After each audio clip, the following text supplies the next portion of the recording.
is 2 weeks before the messenger died. The Prophet was sitting with his companions and he became very sad. He said, I yearn. He said, I yearn to meet my brothers and I yearn to meet my sisters. Bilal radiallahu anh looked to the Prophet and he said, Ya Rasulullah, your brothers and your sisters are here, we're here. And the Prophet looked at all of his companions. He looked at Abu Bakr, Uthman, Ali, the greatest people to walk the face of this earth from this ummah, and he said, you are not my brothers.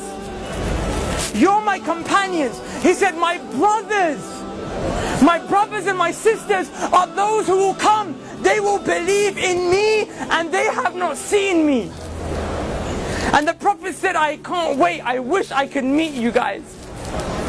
Now imagine for a second that man who took brotherhood away from his companions and ascribed it to me and you. Wallahi, the Prophet called us his brothers and sisters.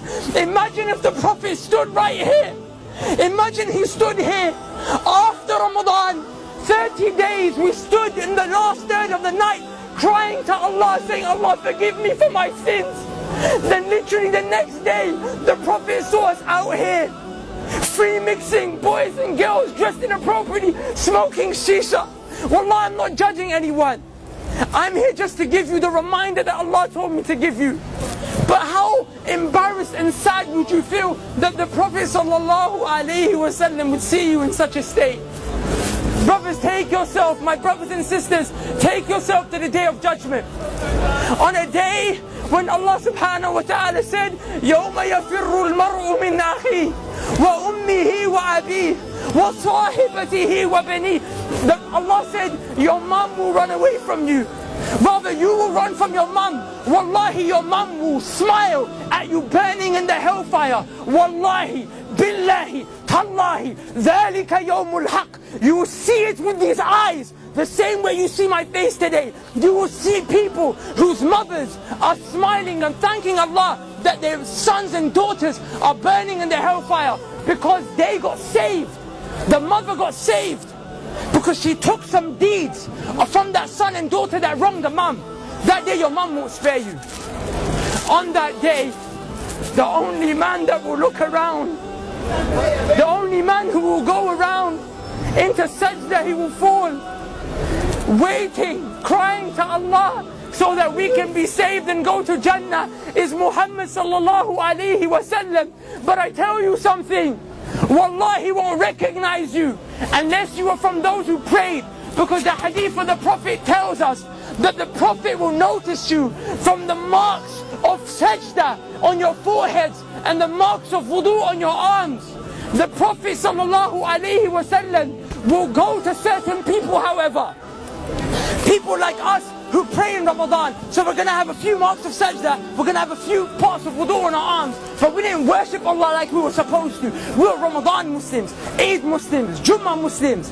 The Prophet will see people like that.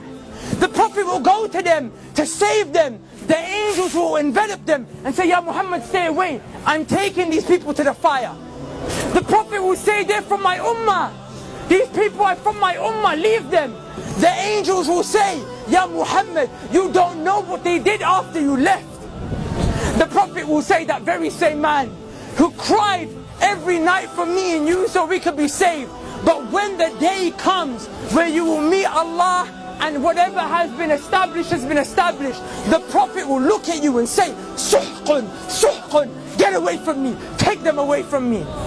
But those who prayed, even though our life was difficult, there was fitna all around us, even though people called us to come out to the shisha cafes, to the clubs, your girlfriend called you, your boyfriend called you, even though that happened, the Prophet will grab those people. He will say, come, come, come. He will save you from the fire, take you to the gates of Jannah where there is a fountain called Al-Kawthar. He will dip his hands in. He will say, drink, drink, drink from my hands, drink from my hands. Are you okay? Go into paradise. Udkhuluha bisalam. Dhalika yawmul khulud. Enter with peace for eternity, happiness, and never-ending happiness that will never cease, brothers and sisters, and never-ending happiness that will never leave. How How do you get to that stage? And I'll leave you with this. The Prophet ﷺ said, a time will come when holding on to my religion, holding on to Islam, will become as difficult as holding on to charcoal. The charcoals that we smoke shisha with. The Prophet said, try and hold on to it. It burns you, let go of it. The Prophet ﷺ said, that's what my religion will become like. Is it not like that today? We come to the masjid, but then the heat of the girls and the guys and the music and the haram, it grabs you, right? So it's hard to hold on to Islam. The Prophet gave you an advice in another hadith. The Prophet ﷺ said, be patient, and you will drink from my hands at the fountain of Al-Kawthar. Brothers and sisters, wallahi, I don't get paid for this. Wallahi, it's because I love you for the sake of Allah. I came from this life. There is no khair.